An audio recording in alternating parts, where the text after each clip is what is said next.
Shalom, jumpa lagi dengan saya Elfri, seorang pewarta dari komunitas Santo Thomas.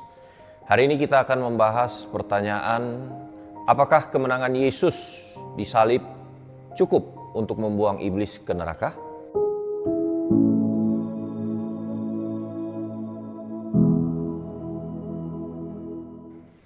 Satu kenyataan yang membuat kita bertanya-tanya adalah kenapa setelah kemenangan Yesus di kayu salib dan kebangkitan Dia, iblis dan malaikat-malaikatnya yang memberontak tidak langsung dihukum.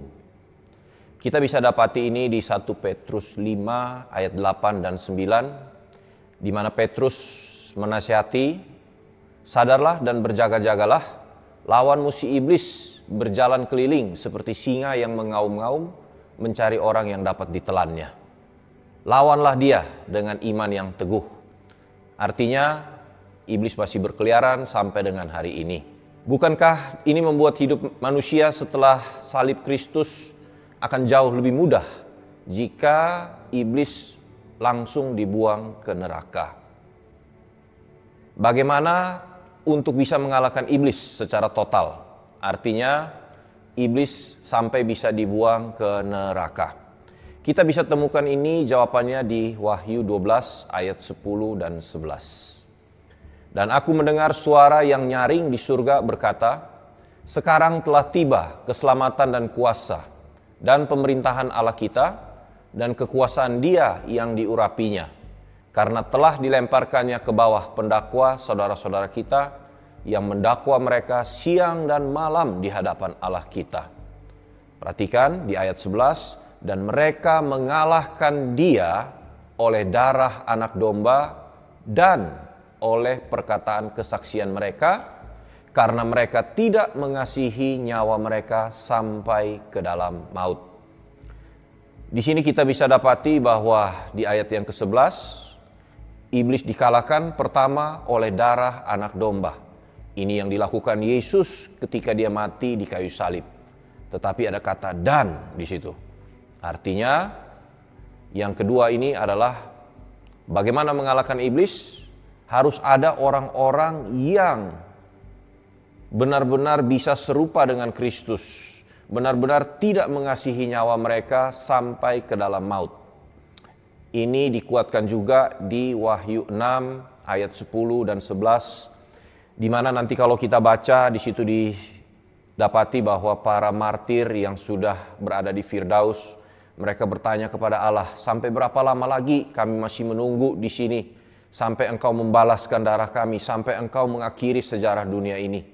Ternyata kemudian dijawab bahwa tunggu sebentar lagi sampai jumlah orang yang seperti kalian, para martir ini, genap jumlahnya.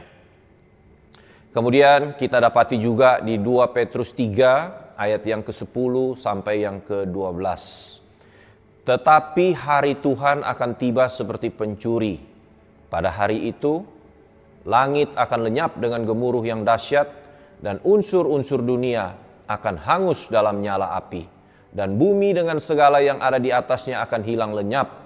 Jadi, jika sesuatu ini akan hancur secara demikian, betapa suci dan salehnya kamu harus hidup, yaitu kamu yang menantikan dan mempercepat kedatangan hari Allah.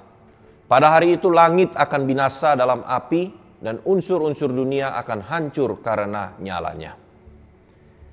Ada kata mempercepat kedatangan hari Allah.